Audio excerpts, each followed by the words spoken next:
Shalom seluruh jemaat Tuhan, salam sejahtera untuk kita semua. Bertemu kembali dalam renungan hari ini yang diberi tema menghormati kasih karunia Allah, yang diambil dari 1 Korintus 15 ayat yang ke-10. Tetapi karena kasih Allah, aku adalah sebagaimana aku ada sekarang, dan kasih karunia yang dianugerahkannya kepadaku tidak sia-sia. Sebaliknya, aku telah bekerja lebih keras daripada mereka semua. Tetapi bukannya aku, melainkan kasih karunia Allah yang menyertai aku. Kita diberi Tuhan kasih karunia. Kasih karunia yang diberikan kepada manusia itu diberikan secara cuma-cuma. Tetapi bukan berarti karena kasih karunia diberikan cuma-cuma atau gratis diberikan kepada kita, bukan berarti kasih karunia itu menjadi sesuatu yang murahan, yang boleh kita perlakukan semau kita. Di sini Paulus mengatakan bahwa dia menerima kasih karunia dari Allah. Itu sebabnya aku bekerja lebih daripada mereka, kata Paulus. Meski manusia menerima keselamatan ini secara cuma-cuma, tetapi kita harus mengerjakan keselamatan, kasih karunia yang sudah diberikan Tuhan kepada kita. Dengan apa kita mengerjakan kasih karunia itu?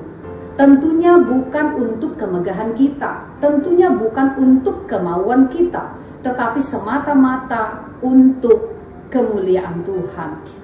Ada orang berpikir ketika dia menerima kasih karunia, dia boleh melakukan semaunya sehingga dilakukannya dosa dengan pemikiran ketika dia berbuat dosa, ketika dia berbuat salah, dia toh mendapat pengampunan dari Tuhan.